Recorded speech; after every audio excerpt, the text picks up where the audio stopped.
Love Cabin Season 1, Episode 7 Review. When love checks out but the mess checks in. Episode 7 of Love Cabin Season 1 proves one thing. These people didn't come for love. They came for vibes, free food, and a chance to look cute on camera. And honestly, I respect the hustle. But phew, the chaos in this episode had me clutching my remote and saying, now why would you say that on national TV? Let's get into it. The vibes are off before breakfast. The episode picks up the morning after that awkward, we're all grown but can't communicate, showdown from episode 6. The cabin is quiet, too quiet, like everybody woke up pretending they didn't say what they said. You know that silence where people avoid eye contact because they know they acted a fool. Yeah, that part. Nia is in the kitchen burning toast like she's trying to use smoke signals to call for help. Dion is at the counter sipping black coffee like a man who has seen too much. And Jay is wandering around looking for validation like it's hidden under somebody's bed. This entire house is one vibe check away from eviction. The fake nurse returns. Now let's talk about him. John, the nurse, the player, the I got degrees but somehow can't produce a single certification. I don't care what he says. His storyline is giving Google Doc diploma. He walks in with that same empty phone, same empty bag, same empty flirting, and same empty promises. The producer asked him one simple question about his job, and he froze like Siri lost signal. And when the cast asked him for proof, suddenly the battery died. The Wi-Fi cut off. The cloud was full. Sir, which cloud? Because your story ain't uploaded anywhere. The couples are falling apart like cheap lashes. By episode 7, these couples should be bonding, but instead everybody is looking around like, do I actually like them, or was it just the free cabin? Let's break it down. Nia and Jay. I knew this was going downhill when she said, he acts like he wants a girlfriend, but then he acts single. Ma'am, because he does. Jay wants attention. Not love, not connection, not commitment. Attention. And the minute you don't clap for him, he looks for an encore somewhere else. Dion and Chanel. Phew. Chanel is tired, emotionally, spiritually, and maybe even physically. You can see it in her edges. They don't even want to lay down for him anymore. Dion keeps giving. I want a woman who understands me, but sir, you don't understand you.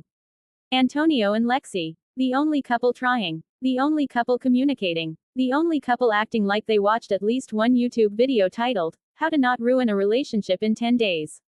But even they are starting to feel the cabin pressure. The group activity from hell. No Love Cabin episode is complete without a group game designed to ruin friendships.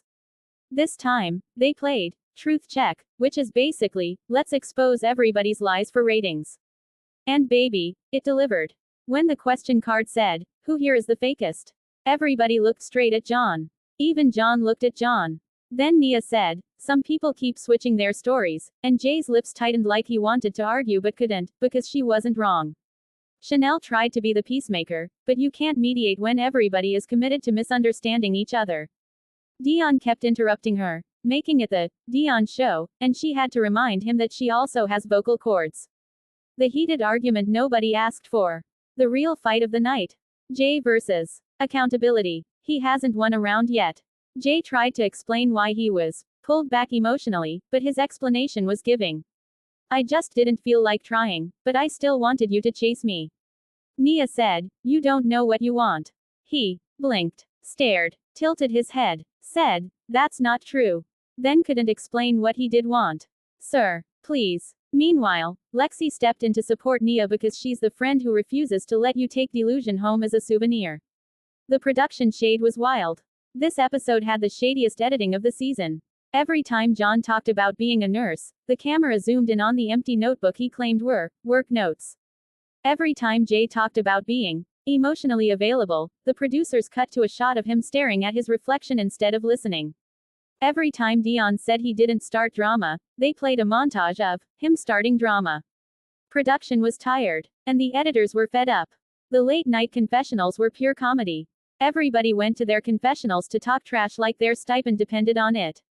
Nia said, I want a man, not a project, and I felt that in my spirit. Chanel said, I'm starting to see red flags, and I wanted to whisper, girl, that's not a flag, that's a whole parade. Antonio said, some folks are here for TV, and the editors immediately cut to Jay posing in the kitchen like he was shooting a body butter commercial. John said, People don't trust me, but that's on them. No, baby, that's on your resume, or lack thereof. The episode ends with a cliffhanger. The final scene gave more tension than affection.